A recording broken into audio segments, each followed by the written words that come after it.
Study IQ IAS, अब तैयारी हुई affordable. Aryan invasion theory, true और fake? Welcome to study IQ। मेरा नाम है आदेश सिंह। दोस्तों, हाल ही में हड़प्पा सिविलाइजेशन की साइट राखी गढ़ी से मिले जेनेटिक एविडेंस की स्टडी से पता चला है कि हड़प्पा सिविलाइजेशन के निवासी भारत के मूल निवासी थे, जिन्होंने धीरे धीरे एक विकसित शहरी सभ्यता का विकास किया था। यह अध्ययन लगभग 4600 साल पहले हड़प्पा सभ्यता के राखीगढ़ी नामक स्थान पर रहने वाली एक महिला की DNA स्टडी पर आधारित है, जिससे पता चलता है कि हड़प्पा सभ्यता के निवासी अंडमानी जीन पूल के थे और ये जीन पूल आज सभी भारतीयों में मिलता है। इस स्टडी ने यह भी प्रूव किया है कि हड़प्पन सिविलाइजेशन के निवासी आर्यों से पूरी तरह से अलग थे, क्योंकि इनमें आर्यों से जुड़ा विशेष R1A जेनेटिक मार्कर नहीं मिला है। इस स्टडी ने आर्यों के भारत आगमन से जुड़े विवाद को एक बार फिर से जिंदा कर दिया है। आज के वीडियो लेक्चर में हम आर्यों से जुड़े इसी विवाद पर चर्चा करेंगे। वास्तव में आर्यन इन्वेजन थियरी 19वीं और 20वीं सदी में अंग्रेजों द्वारा विकसित एक हाइपोथेसिस है, जिसमें कहा गया है कि आर्य नामक लोगों के एक समूह ने हिंदू कुश माउंटेन पार करके भारत पर आक्रमण किया और हिंदू घाटी सभ्यता को नष्ट कर दिया। इस सिद्धांत के विरोधियों का तर्क है कि यह परिकल्पना भारत की ब्रिटिश विजय को सही ठहराने के लिए बनाई गई थी और इसका कोई आर्कियोलॉजिकल या जेनेटिक आधार नहीं है। आइए आगे बढ़ने से पहले हम ये जान लेते हैं कि आर्यन इन्वेजन थियरी क्या थी। Aryan invasion theory. Aryan invasion theory पहल मैक्स म्यूलर नामक एक जर्मन इंडोलॉजिस्ट द्वारा दी गई। उन्होंने संस्कृत भाषा का अध्ययन करके ये बताया कि संस्कृत और यूरोपीय भाषाओं में काफी समानताएं हैं और भारत में वैदिक संस्कृति का विकास विदेशी मूल के आर्यों द्वारा किया गया था, जिन्होंने 1500 BCE के आसपास भारत पर हमला करके हड़प्पा सिविलाइजेशन को नष्ट कर दिया था। ब्रिटिश और यूरोपियन स्कॉलर्स द्वारा लिंग्विस्टिक सिमिलैरिटीज के अलावा आर्कियोलॉजिकल एंड लिटरेरी एविडेंसेस को भी आर्यन इन्वेजन थियरी को प्रूव करने के लिए पेश किया गया। जैसे आर्कियोलॉजिस्ट मॉर्टिमर व्हीलर ने 1947 में हड़प्पा के एक्सकेवेशन में फोर्टिफाइड माउंट एबी से मिले लगभग 33 ह्यूमन स्केलेटन्स को आर्यों के हमले के साथ जोड़ दिया था। इसके अलावा ऋग्वेद में वर्णित दाशराग्य युद्ध को भी आर्य अनार्य युद्ध के रूप में दिखाया गया। ये युद्ध भारत जन के राजा सुदास और 10 राजाओं के एक संघ के बीच रावी नदी के तट पर लड़ा गया था, जिसमें सुदास की जीत हुई थी। आर्यन इन्वेजन थियरी के तहत इस युद्ध में सुदास को आर्यों के प्रतिनिधि के रूप में दिखाया गया है, जबकि 10 राजाओं के संघ को अनार्य या स्थानीय बर्बर ट्राइब्स के रूप में दिखाने का प्रयास किया गया है।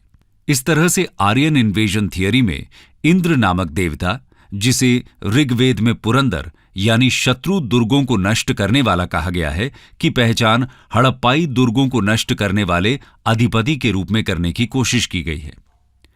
आर्यन इन्वेजन थियरी के तहत यह माना जाता है कि इंडियन सबकॉन्टिनेंट में नॉर्थ इंडिया में रहने वाले गोरे व साफ रंग के लोग यूरोप से आए आर्यों के ही डिसेंडेंट हैं, जिन्होंने नॉर्थ इंडिया में वैदिक संस्कृति की स्थापना की और डार्क कॉम्प्लेक्शन के द्रविडियन लोगों के समूह को सदर्न इंडिया की ओर धकेल दिया और मूल निवासियों पर अपनी लैंग्वेज और कास्ट सिस्टम इंपोज कर दिया। अपने कॉलोनियल इंटरेस्ट्स को पूरा करने के लिए अंग्रेजों ने इस थ्योरी को खूब बढ़ावा दिया। इस थ्योरी ने ब्रिटिश शासकों के लिए खुद को एक ऐसे आर्य समूह के रूप में दिखाना आसान बना दिया, जो भारत को ब्रिटिश शासन के माध्यम से ट्रू सिविलाइजेशन का उपहार दे रहे थे। इस थ्योरी के जरिए अंग्रेज भारत पर ब्रिटिश सत्ता की वैधता सिद्ध करना चाहते थे और डिवाइड एंड रूल पॉलिसी के तहत भारतीयों को एक दूसरे के खिलाफ खड़ा करना चाहते थे, जिसमें वे सफल भी रहे। इस थ्योरी के जरिए अंग्रेजों ने भारत को नॉर्थ वर्सेस साउथ में बांट दिया। जहां नॉर्थ के लोग आर्य सिविलाइजेशन के प्रतिनिधि बना दिए गए, वहीं साउथ के लोगों को द्रविडियन सिविलाइजेशन का प्रतिनिधि दिखाया गया। इस पर आज भी बहस होती है कि सही क्या है। क्या आर्यों ने वास्तव में भारत पर हमला कर हड़प्पा सभ्यता को नष्ट किया था, या फिर वे यहीं के मूल निवासी थे? अगर आर्य बाहर से भारत आए थे तो कहां से आए थे और कब आए? आइए अब हम एक एक करके इन प्रश्नों का उत्तर जानने का प्रयास करते हैं। क्या आर्यों ने हड़प्पा सिविलाइजेशन को नष्ट किया था? इस प्रश्न का जवाब देने से पहले हमें हड़प्पा सिविलाइजेशन और आर्यन सिविलाइजेशन के टाइम पीरियड का निर्धारण करना होगा। इंडस सिविलाइजेशन की सील्स के समान जो सील्स वेस्ट एशिया में मिली हैं, उनकी डेट लगभग 2500 BCE है। इसके अलावा इंडस सिविलाइजेशन के कई शहरों जैसे हड़प्पा, मोहेंजोदड़ो, राखीगढ़ी, कालीबंगा आदि से आर्कियोलॉजिस्ट को ह्यूमन सेटलमेंट की एक के ऊपर एक कई परतें मिली हैं। अब तक मोहेंजोदड़ो में भवनों की 7 तहें प्रकाश में आई हैं और संभवतः इससे भी पहले की कुछ और तहें अभी भी पृथ्वी के गर्भ में जल में दबी हुई हैं। अतः आर्कियोलॉजिस्ट्स के अनुसार इस सभ्यता को 3000 से 2500 BCE यानी आज से लगभग 5000 से 4700 साल पुराना माना जा सकता है। दूसरी ओर अधिकांश विद्वानों के मत अनुसार ऋग्वेद 1800 BCE से अधिक पुराना नहीं हो सकता। इस तरह हम ये कह सकते हैं कि सिंधु घाटी की सभ्यता आर्यों के भारत में आने से पूर्व विकसित हो चुकी थी। अधिकांश विद्वान मानते हैं कि आर्य लगभग 2000 से 1500 BCE के आसपास भारत आए थे। आर्य पैस्टोरल नोमैडिक ट्राइब्स थे जो खेती करना नहीं जानते थे। पशुचारण इनका मुख्य पेशा था। आर्य इंडो यूरोपीय भाषा परिवार के सदस्य थे जो ईरान, बलूचिस्तान या फिर बैक्ट्रिया और अफगानिस्तान होते हुए हिंदू कुश माउंटेन पार करके भारत आए थे। लगभग इसी समय के आसपास इंडस सिविलाइजेशन के अर्बनाइज्ड फेज का बाढ़, सूखे और क्लाइमेट चेंज आदि की वजह से डिक्लाइन होना शुरू हो गया था। ऋग्वेद की संहिताओं में खंडहरों और उजड़े हुए नगरों का उल्लेख है। इन दोनों सिविलाइजेशन के टाइम पीरियड्स में अंतर से यह स्पष्ट हो जाता है कि आर्य इंडस सिविलाइजेशन के डिक्लाइन के बाद भारत आए थे। इससे यह भी पता चलता है कि उनके और इंडस सिविलाइजेशन के लोगों के बीच किसी प्रकार का संघर्ष नहीं हुआ था। वास्तव में अंग्रेजों ने भारत पर अपने शासन को लेजिटिमाइज करने के लिए आर्यों द्वारा भारत पर हमले की थ्योरी गढ़ी थी। इस थ्योरी के अनुसार भारत के मूल निवासी द्रविडियन भाषा परिवार के बर्बर ट्राइबल लोग थे, जिन्हें इंडो यूरोपीय भाषा परिवार के आर्यों ने सभ्य बनाया था। इसलिए भारत की नियति है कि भारत पर उच्च नस्ल के लोग शासन करें। अपनी इस थ्योरी के तहत उन्होंने उत्तर भारत और दक्षिण भारत के लोगों को उनकी भाषा, फेशियल एक्सप्रेशन आदि के आधार पर आर्य बनाम द्रविड़ में विभाजित करने का प्रयास किया। आइए अब हम देखते हैं कि आर्यों का मूल निवास कहां था। क्या आर्य यहीं के मूल निवासी थे या फिर बाहर से भारत आए थे? विवाद का मूल विषय यह है कि क्या आर्य बाहर से भारत में आए थे या फिर आर्य भारत से पूरी दुनिया में फैल गए थे। कई दशकों से इन्हीं दो बिंदुओं पर विवाद चलता आ रहा है। आइए सबसे पहले दूसरी संभावना पर गौर करें। दूसरी संभावना के अनुसार बड़ी संख्या में संस्कृत बोलने वाले भारतीय वेस्ट की ओर गए और उनके वंशज ईरान से लेकर central Asia, western Asia, eastern Europe और वेस्टर्न यूरोप तक के विशाल क्षेत्र में फैल गए और इस तरह उन्होंने इस पूरे रास्ते में इंडो यूरोपियन भाषाओं के विभिन्न रूपों को जन्म दिया। परंतु यदि सचमुच ऐसा होता तो इस पूरे रास्ते में भारतीय मूल के लोगों के जेनेटिक सिग्नेचर के एविडेंसेस मिलते। यदि हड़प्पा सभ्यता के पहले या बाद में भारत से बाहर कोई भी माइग्रेशन हुआ होता जिसकी वजह से इंडो यूरोपियन भाषाओं का प्रसार हुआ, तो हमें सेंट्रल एशिया से लेकर वेस्टर्न यूरोप तक सारे रास्ते में इसके आर्कियोलॉजिकल एंड जेनेटिक एविडेंसेस मिलते। जेनेटिक साइंटिस्ट्स ने हड़प्पा सभ्यता से पहले के आदिम भारतीयों के जेनेटिक कोड को चिन्हित करने में सफलता प्राप्त की है और इसी जेनेटिक कोड के आधार पर वैज्ञानिकों ने यह निष्कर्ष निकाला है कि इस पूरे रास्ते में आदिम भारतीय अंडमानी जेनेटिक संरचनाओं का कोई भी एविडेंस नहीं मिला है। अब पहली संभावना पर विचार करने से पहले हमारे लिए एक सवाल का उत्तर जानना बहुत जरूरी है कि अगर इंडो यूरोपियन भाषाएं यूरोप और एशिया के बड़े हिस्से में फैली हुई हैं, तो क्या इस जियोग्राफिकल रीजन में किसी प्रकार की जेनेटिक सिमिलैरिटीज भी दिखती हैं? तो इसका उत्तर है हां, दिखती हैं। ऐसी समानता है Y क्रोमोसोम हैप्लोग्रुप R1A और उसका सबक्लेड R1A-M417 जिसका बिखराव स्कैंडिनेविया से लेकर दक्षिण एशिया तक पाया जाता है। जिसके दायरे में लगभग सारी की सारी इंडो यूरोपियन भाषा बोलने वाली दुनिया आ जाती है। वाई क्रोमोसोम हैप्लोग्रुप R1a को आर्यों का जेनेटिक मार्कर माना जाता है।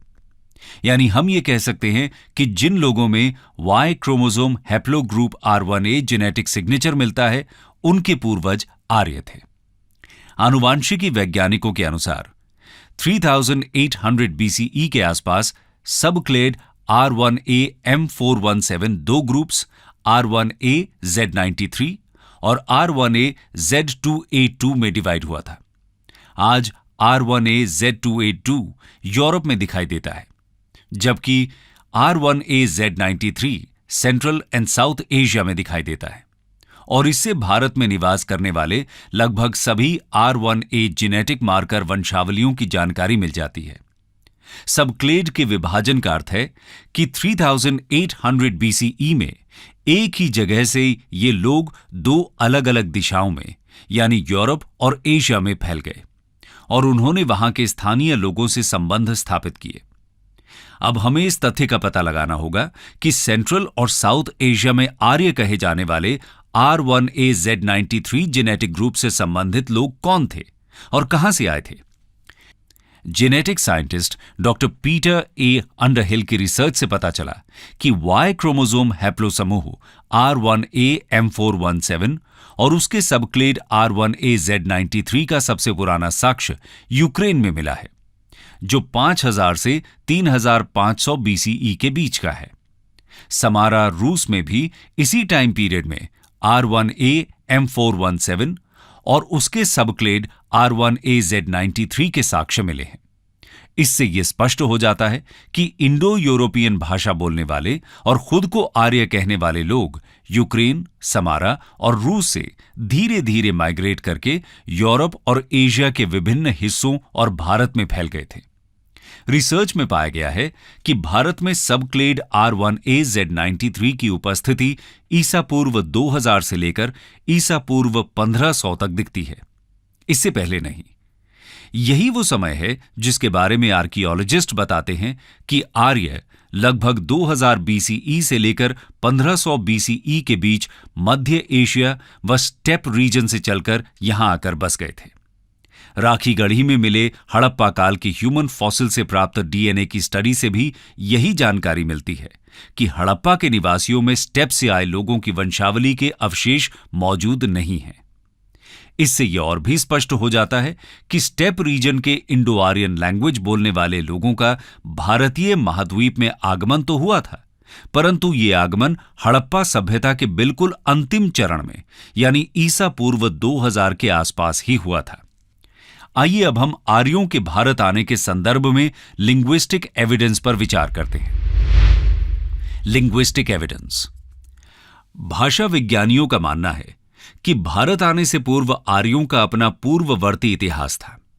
वे मानव जाति के एक अति प्राचीन समूह के सदस्य थे और बहुत दिनों तक वे उन लोगों के साथ रहते थे जो Greece, Rome, Germany, England, Holland, Scandinavia, Spain, France और रूस के लोगों के एंसेस्टर थे।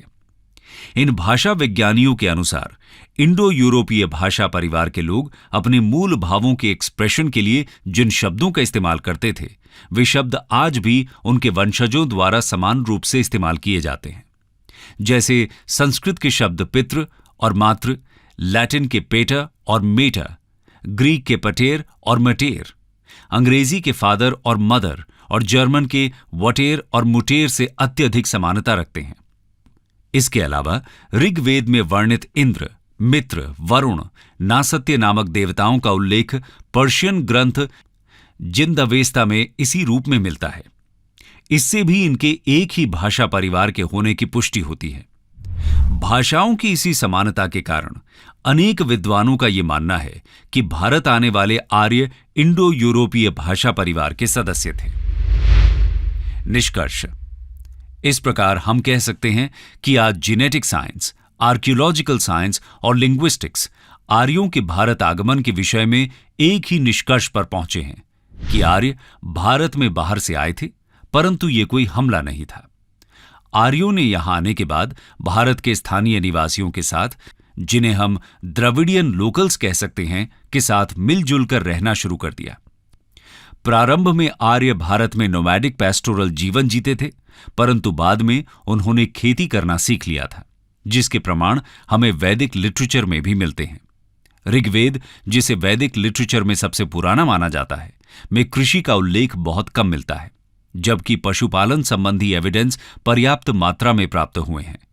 इसके विपरीत जब हम लेटर वैदिक पीरियड को देखते हैं तो वहां हमें एग्रीकल्चर बेस्ड इकोनॉमी और सोसाइटी दिखाई पड़ती है। स्टडी IQ IAS, अब तैयारी हुई अफोर्डेबल।